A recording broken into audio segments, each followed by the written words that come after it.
अस्सलामु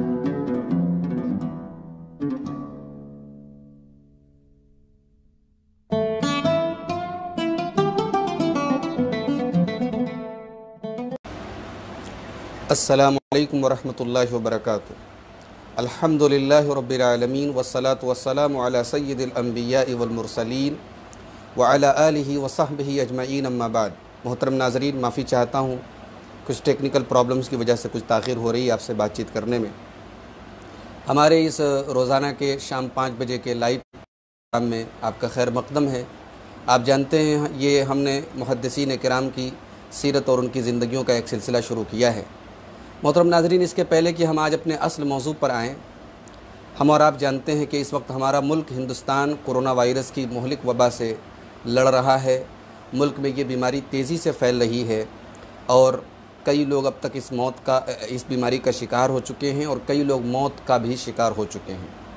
मोहतरम नाज़रीन, कोरोना वायरस कितनी ख़तरनाक बीमारी है ये आपको मैं समझता हूँ बताने की ज़रूरत नहीं है।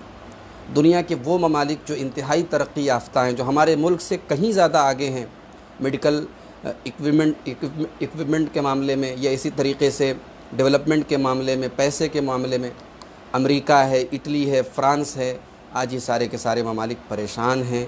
इनको समझ में नहीं आ रहा है कि इस बीमारी से कैसे लड़ा जाए। मोहतरम नाज़रीन, ऐसे वक्त में हमारे मुल्क के लिए और बड़ा चैलेंज है इस बीमारी का मुकाबला करना। इसीलिए माहिरीन का कहना है कि हमारे मुल्क में सबसे बड़ा इस बीमारी से बचने का तरीक़ा ये है कि इसको ब्रेक किया जाए, इसकी जो चेन है उसको तोड़ा जाए। लोग घरों से बाहर न निकलें, सोशल डिस्टेंस बना के रहें, एक दूसरे से दूर रहें, करके निकलें, चेहरे को ढक करके निकलें, हाथों को साफ़ रखें। मोहतरम नाज़रीन, ये जहाँ तक डॉक्टरों की राय है, हमारी शरीयत भी यही कहती है कि जब ऐसा दौर आ जाए, जब चारों तरफ फितने हों, तो अल्लाह के रसूल सल्लल्लाहु अलैहि वसल्लम फरमाते हैं फ़यक़उदु फ़ी बैतिही, इंसान अपने घर में बैठा रहे, फ़यस्लमुन्नासु मिन्हु व यस्लमु मिन्हु, लोग उससे महफूज हों, वो लोगों से महफूज हों। तो प्यारे नबी सल्लल्लाहु अलैहि वसल्लम की ये अहादीस आज हमें याद रखनी चाहिए। और मोहतरम नाज़रीन, यहाँ पर एक बात मैं आपसे ये भी कहना चाहूँगा कि आप जानते हैं कि तबलीगी जमात का मामला लेकर के मीडिया ने जो जहर उगला है पिछले 3-4 दिनों में और जो फ़िज़ा बनाई है, उसका असर आप पूरे हिंदुस्तान में महसूस कर रहे होंगे। बाकायदा इसको कोरोना जिहाद कहा जा रहा है और मुसलमानों के ताल्लुक़ से ये उनकी छवि बनाई जा रही है, उनकी ये इमेज बनाई जा रही है कि मुसलमान जानबूझ करके कोरोना वायरस फैला रहे हैं। जबकि कॉमन सेंस की बात है कि अगर 2 मिनट के लिए ये मफरूज़ा मान लिया जाए, ये गलत बात तस्लीम कर ली जाए कि तबलीगी जमात नऊज़ुबिल्लाह वो लोग इस तरीके का वायरस फैला भी रहे हैं, तो दुनिया जानती है कि तबलीगी जमात के सारे काम उनके मुसलमानों के दरमियान होते हैं। वो मुसलमानों के दरमियान दावत व इस्लाह का काम करते हैं। तो क्या नऊज़ुबिल्लाह वो अपने ही भाइयों को कोरोना वायरस की इस बीमारी में से हलाक करना चाहते हैं? ये बेसिर पैर की बात है, लेकिन मीडिया ने इसको फैलाया है और फैलाने का नतीजा ये है कि धीरे धीरे ढूंढ करके तबलीगी जमात के लोगों को गिरफ़्तार किया जा रहा है, उनको मारा जा रहा है। और इतना ही नहीं, उनके नाम पर सारे मुसलमानों के ख़िलाफ़ एक माहौल बनाया जा रहा है। आप महसूस करते होंगे कि गैर मुस्लिम इलाक़ों से मुसलमानों का गुज़रना मुहाल हो रहा है, उनके ऊपर गोलियाँ कसी जा रही हैं, आवाज़ें कसे जा रहे हैं, उनको बहुत सारे गैर मुस्लिम कॉलोनियों और इलाक़ों में घुसने नहीं दिया जा रहा है। ये इंतहाई अफसोस की बात है। लेकिन मोहतरम नाज़रीन, मैं आपसे ये कहना चाहूँगा, फ़िलहाल हमारे पास इसका सिर्फ़ एक इलाज और एक ही हल है कि हम सब्र से काम रखें और हम जो हुकूमत की गाइडलाइंस हैं और जो डॉक्टरों के मशवरे हैं उन पर अमल करें। घर से बिला ज़रूरत ना निकलें, अपने तौर पर हम एहतियात करें। इंशाअल्लाह जब ये बीमारी हमारे मुल्क से चली जाएगी, इंशाअल्लाह हम फिर इस मुल्क में जो मीडिया ने नफ़रत का जहर बोया है, हम उसका तदारुक करने की कोशिश करेंगे। फ़िलहाल हम एहतियात से काम करें। साथ ही साथ मैं उन ज़मीर फ़रोश लोगों को जो मुसलमान होने के बावजूद सिर्फ मसलकी इख्तलाफ की बुनियाद पर आज तबलीगी जमात के ख़िलाफ़ जहर उगल रहे हैं, सोशल मीडिया पर जो बयानात आ रहे हैं कि भाई ये लोग जो है यही काम करते हैं और इनको हमारे वतन से निकाल देना चाहिए। अफसोस की बात है कि एक ऐसे वक्त में जबकि पूरी कौम निशाने पर है, अगर कुछ लोग मसलक और फ़िरक़ा के एंगल से इसको देख रहे हैं और तबलीगी जमात को सिर्फ इसलिए निशाना बना रहे क्योंकि वो उनके अक़ीदे और उनके मसलक से अलग दूसरे मसलक से ताल्लुक़ रखते हैं, तो मैं समझता हूँ कि ये इंतहाई कमज़रफ़ी और इंतहाई बेवकूफ़ी और गैर दानिशमंदी की बात है। मोहतरम नाज़रीन, फ़िरक़ा परस्त ये मसलक देखकर आप पर हमला नहीं करते। अगर आज उनके निशाने पर तबलीगी जमात है, कल आप होंगे, परसों कोई और होगा। वो आपकी टोपी और आपकी दाढ़ी ये असल उनके लिए उनकी आंखों में खटकेगी। मोहतरम नाज़रीन, हमें फ़िरक़ा परस्तों के इन झूठ का और उनके इन इल्ज़ामात का मुकाबला इत्तेहाद के ज़रिए करना पड़ेगा। मैं तमाम मसलक के उलमा से गुजारिश करना चाहता हूँ कि अल्लाह के वास्ते या तो आप और अपनी मिल्लत के इत्तेहाद और इत्तेफाक की खातिर और इस बिखरे हुए शिराज़े को मुत्तहिद करने की खातिर या तो आप खामोशी इख्तियार कर लें, या अगर ज़ुबान खोलें तो कोई ढंग की बात बोलें। अल्लाह के वास्ते जहर न फैलाएं और अपने ज़रिए उम्मत की जग हंसाई का सबब न बने। मोहतरम नाज़रीन, आज हम जिस शख्सियत की सीरत आपके सामने बयान करने जा रहे हैं उनका नाम है इमाम तिरमिज़ी रहमतुल्लाहि अलैह। आपकी पैदाइश सन 209 हिजरी में हुई और आपका इंतकाल 279 में आपका इंतकाल हुआ। आपका असल नाम मोहम्मद था और आपकी कुनियत अबू ईसा थी, लेकिन दुनिया ना तो आपको आपके नाम से ज़्यादा जानती है ना आपकी कुनियत से जानती है, बल्कि आपके वतन तिरमिज़ जो खुरासान का एक शहर था, तिरमिज़ आज भी ये शहर मौजूद है। ये उज़्बेकिस्तान के जुनूब में, उज़्बेकिस्तान के साउथ में आज भी ये शहर मौजूद है और ये नहर जैहून के किनारे ये शहर है तिरमिज़। तो इमाम तिरमिज़ी वहीं पैदा हुए थे। तिरमिज़ की निस्बत से इमाम तिरमिज़ी रहमतुल्लाह आ जाता है। आपका सिलसिला नसब ये है मोहम्मद अबू ईसा, मोहम्मद बिन ईसा बिन सौरा बिन मूसा बिन ज़हाक सोलमी अत-तिरमिज़ी। आपका ताल्लुक़ कबीले बनु सुलैम से था। मोहतरम नाज़रीन, इमाम तिरमिज़ी रहमतुल्लाह अलैह खुरासान में पैदा हुए। आपको मैं इमाम मुस्लिम की सीरत के ताल्लुक़ से भी बता चुका हूँ, इमाम बुखारी की सीरत के ताल्लुक़ से भी बता चुका हूँ कि खुरासान और मावराउन नहर का जो इलाक़ा था ये मुहद्दिसीन का मरकज़ था, ये इल्म हदीस का मरकज़ था। और अब्बासी दौर में और ख़ास तौर से 3री सदी हिजरी में इस्लामी सकाफ़त और इस्लामी तहज़ीब के उरूज का दौर था। इमाम तिरमिज़ी रहमतुल्लाह अलैह ऐसे माहौल में पैदा हुए और ऐसे इलाक़े में पैदा हुए जहाँ इल्म हदीस आम था। चुनांचे आपने अपनी इब्तदाई तालीम वहीं अपने इलाक़े में और वहाँ के उलमा से हासिल की। उसके बाद इमाम तिरमिज़ी रहमतुल्लाह अलैह ने मुख्तलिफ़ इलाक़ों के सफ़र किए। जो भी इल्म हदीस के मराकिज़ थे आपने उन तमाम जगहों के सफ़र किए। हाफिज़ इब्न हजर रहमतुल्लाह अलैह कहते हैं ताफ़ल बिलादा व समिअ खल्क़म मिनल खुरासानिय्यीन वल इराक़िय्यीन वल हिजाज़। यानी इमाम तिरमिज़ी रहमतुल्लाह अलैह ने खुरासान के, इराक़ के और हिजाज़ के मुख्तलिफ़ उलमा का सफ़र से इस्तिफ़ादा किया और मुख्तलिफ़ शहरों का आपने सफ़र किया। इमाम तिरमिज़ी रहमतुल्लाह अलैह के असातिज़ा में, इमाम तिरमिज़ी के असातिज़ा में बहुत सारे बड़े बड़े नाम मिलते हैं। उसमें ख़ास तौर से इमाम बुखारी रहमतुल्लाह अलैह का नाम मिलता है, इमाम मुस्लिम का नाम मिलता है, इमाम मिरवज़ी आपके उस्ताद, इमाम हन्नाद आपके उस्ताद हैं, अबू कुरैब, मोहम्मद बिन बशार, इमाम दारमी, इमाम अल-हरवी वग़ैरह ये आपके असातिज़ा में से हैं। इमाम तिरमिज़ी रहमतुल्लाह अलैह को जहाँ एक तरफ इन बड़े बड़े मुहद्दिसीन से इस्तिफ़ादा का मौका मिला, वहीं दूसरी तरफ अल्लाह ताला ने आपको ज़बरदस्त क़ुव्वत हाफ़िज़ा से भी नवाजा था।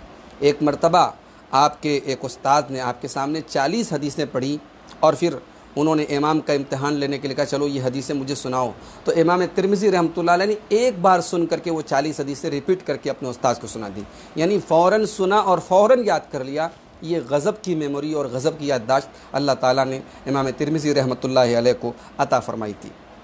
मोहतरम नाज़रीन, इमाम तिरमिज़ी रहमतुल्लाह अलैह ने मुख्तलिफ़ किताबें लिखी। उनकी किताबों में सबसे मशहूर किताब उनकी हदीस की किताब सुनन अत-तिरमिज़ी या जामे अत-तिरमिज़ी जिसको कहा जाता है, ये किताब है। इस किताब में उन्होंने 3956 अहादीस को ज़िक्र किया। और ये किताब जो कुतुब सित्ता है, जो हदीस की 6 मशहूर किताबें हैं, उन किताबों में से एक किताब है। अबू दाऊद के बाद इमाम तिरमिज़ी की इस किताब को, जामे तिरमिज़ी को, इसका मकाम है। और मोहतरम नाज़रीन, मैं आपको ये भी बता दूँ कि इमाम तिरमिज़ी की इस किताब को बहुत सारे उलमा ने इसकी मुख्तलिफ़ खुसूसियात की बिना पर दूसरी किताबों पर तरजीह दी है। हत्ता कि अभी मैं आगे कौल नकल करूँगा कि बाज़ अइम्मा ने बुखारी और मुस्लिम के मुकाबले में इमाम तिरमिज़ी की जामे तिरमिज़ी को चंद चीज़ों की वजह से अहमियत दी है। वो क्या है कि इमाम तिरमिज़ी ने सबसे पहली बात तो ये है कि अपनी जो ये किताब है जामे तिरमिज़ी, इसके अंदर वही हदीसें ज़िक्र की हैं जिन पर किसी न किसी फ़क़ी और इमाम का अमल है। मिसाल के तौर पर रफ़ यदैन में इख्तलाफ है, नमाज के अंदर रफ़ा यदैन किया जाए या न किया जाए, तो इमाम तिरमिज़ी रहमतुल्लाह अलैह ने वो हदीसें भी पेश की हैं जिन हदीसों में का जिक्र है और वो हदीसें भी पेश की है जिनमें रफ़ायदैन न करने का जिक्र है। इसलिए कि कुछ फ़ुक़हा इस बात के कायल हैं कि रफ़ायदैन किया जाए, कुछ फ़ुक़हा इस बात के कायल हैं कि न किया जाए। तो इमाम तिरमिज़ी ने अपनी किताब में ये सिस्टम बनाया है, उन्होंने ये तरीक़ा अपनाया है। उलमा के यहाँ, फ़ुक़हा के यहाँ, अइम्मा के यहाँ जो इख्तिलाफ़ है, तो उन लोगों ने जिन जिन हदीसों से इस्तिदलाल किया है उनकी दलीलों को कलेक्ट कर दिया है, जमा कर दिया है। एक काम तो आपने ये किया है। दूसरा काम ये किया है कि हदीस बयान करने के बाद इमाम तिरमिज़ी रहमतुल्लाह अलैह ये भी कहते हैं कि वफ़िल बाबी अनफला अनफला अनफला। मिसाल के तौर पर अगर एक हदीस हज़रत अबू हुरैरा रज़ियल्लाहु अन्हु से रवायत है तो इमाम तिरमिज़ी साथ में ये भी बताते हैं कि ये हदीस और किन किन सहाबा से रवायत है। ये बहुत बड़ी ख़ासियत है इमाम तिरमिज़ी की किताब की, सुनन तिरमिज़ी की। तीसरी ख़ास बात यह है कि इमाम तिरमिज़ी रहमतुल्लाह अलैह उलमा के हदीस बयान करते हैं और उसके बाद कहते हैं वल अमलु अलैहि इंद अहलिल इल्म। इस हदीस पर अहले इल्म का अमल है। अगर ज़्यादातर अहले इल्म का उस हदीस पर अमल हो तो कहते हैं वल अमलु अलैहि इंद आम्मत अहलिल इल्म। इस हदीस पर आम तौर पर अहले इल्म का अमल है, वल अमलु अलैहि इंद बअद अहलिल इल्म। ये इमाम तिरमिज़ी का तरीक़ा है। अइम्मा इख्तिलाफ़ है, इमाम तिरमिज़ी रहमतुल्लाह अलैह वो भी बयान कर देते हैं। फ़िक़्ह के एक तालिब इल्म के लिए जो इल्म फ़िक़्ह को सीखना चाहता है और नुसूस के सिलसिले में और अहादीस के सिलसिले में फ़ुक़हा के यहाँ जो इख्तिलाफ़ है अगर उसको समझना चाहता है तो इमाम तिरमिज़ी ये किताब बहुत मुफीद है उसके लिए। मोहतरम नाज़रीन, तिरमिज़ी की तीसरी ख़ास बात यह है कि इमाम तिरमिज़ी रहमतुल्लाह अलैह हदीसों को बयान करने के बाद उनका हुक्म भी बयान करते हैं। अगर हदीस ज़ईफ़ है तो उसका ज़ोब भी वाज़े करते हैं। अगर हदीस के अंदर कोई रावी सही नहीं है, रावी के सही न होने का भी ज़िक्र करते हैं। ये इमाम तिरमिज़ी रहमतुल्लाह अलैह की इस किताब की ख़ास बात है। इमाम तिरमिज़ी ने इस किताब अश-शमाइलुल मुहम्मदिया में जमा कर दिया है और तकरीबन 397 हदीसों को इमाम तिरमिज़ी रहमतुल्लाह अलैह ने अपनी इस किताब में कलेक्ट किया है। इसी तरीके से तीसरी मशहूर किताब इमाम तिरमिज़ी की है इललुत तिरमिज़ी अल कबीर, जिसके अंदर इमाम तिरमिज़ी रहमतुल्लाह अलैह ने अहादीस की इल्लतों को बयान किया है, नक़्द हदीस का फ़न बयान किया है कि कभी कभी ऐसा होता है कि एक हदीस सिक़ा रावी ने रिवायत की है लेकिन उसके अंदर कोई ऐसी इल्लत मौजूद है जिस पर आम तौर से नज़र नहीं पड़ती। इमाम तिरमिज़ी रहमतुल्लाह अलैह ने इस फ़न को अपनी इस किताब में वाज़े किया है और ऐसी हदीसों को पेश किया है जो मालूल हैं, जिनके अंदर इल्लतें पाई जाती हैं। इमाम तिरमिज़ी रहमतुल्लाह अलैह का इंतकाल 13 रजब सन 279 हिजरी में उनके शहर में तिरमिज़ में, जबकि उनकी उम्र तकरीबन 70 साल की थी, होता है। मोहतरम नाज़रीन, इमाम तिरमिज़ी रहमतुल्लाह अलैह के बारे में उनके दौर के मुआसिरीन स्कॉलर्स और उनके बाद के उलमा ने भी जो उनके बारे में रिमार्क्स किए हैं, जो कमेंट्स किए हैं, जो तबसरे किए हैं, उनसे आपकी जलालत शान और आपके इल्मी मकाम व मर्तबे का इजहार होता है। चुनांचे इमाम अल हाकिम जो ख़ुद बहुत बड़े मुहद्दिस हैं कहते हैं समिअतु उमर इब्न अलक, मैंने हज़रत उमर बिन अलक को ये कहते हुए सुना, मातल बुखारी फ़लम युखलिब बिखुरासान मिसल अबी ईसा। इमाम बुखारी दुनिया से गए और उन्होंने खुरासान में जो उनका वतन था खुरासान, अबू ईसा यानी इमाम तिरमिज़ी के जैसा कोई शागिर्द नहीं छोड़ा। फिल इल्मी व ज़ुहदी, ना तो उनके जैसा इल्म किसी के पास था, उनकी जैसी मेमोरी किसी के पास थी, उनके जैसा तक़वा, उनके जैसा ज़ुहद किसी के पास था। बका हत्ता अमिया, कहते हैं कि इमाम तिरमिज़ी रातों को रोया करते थे अल्लाह के खौफ की वजह से, यहाँ तक कि वो अंधे हो गए, उनकी बीनाई चली गई। वह बक़िया ज़रीरन सनीन, और कई साल तक उन्होंने नाबीना होने की यानी अंधेपन की ज़िंदगी गुजारी और उसी हाल में उनका इमाम तिरमिज़ी के खौफ व खशियत इलाही का ये आलम था। इमाम इब्नुल अथीर कहते हैं कान तिरमिज़ी इमामन हाफिज़न लहू तसानीफ़ हसना मिनहा अल जाम अल कबीर वहु अफ़ज़लुल कुतुब। कहते हैं कि इमाम तिरमिज़ी इमाम थे, हाफिज़ थे, उनकी कई एक अच्छी किताबें हैं, जिसमें से एक उनकी जाम तिरमिज़ी है जो तमाम किताबों में सबसे बेहतरीन किताब है। इब्न इमाद अल हम्बली कहते हैं वकाना मुबरिज़न अलल अक़रानी आयतन फ़िल हिफ़्ज़ वल इत्क़ान। इमाम तिरमिज़ी रहमतुल्लाह अलैह अपने दौर के लोगों पर फ़ाइक़ थे, उनसे उनका मकाम ऊँचा था और हिफ्ज़ में, मेमोरी में और मजबूती में वो एक निशानी थे। इमाम इस्माइल अल हरवी कहते हैं जामिअ तिरमिज़ी अनफ़अ मिन किताबिल बुखारी व मुस्लिम। कहते हैं कि इमाम तिरमिज़ी की जो किताब है जामे तिरमिज़ी, ये सही बुखारी और सही मुस्लिम से ज़्यादा मुफीद किताब है। क्यों?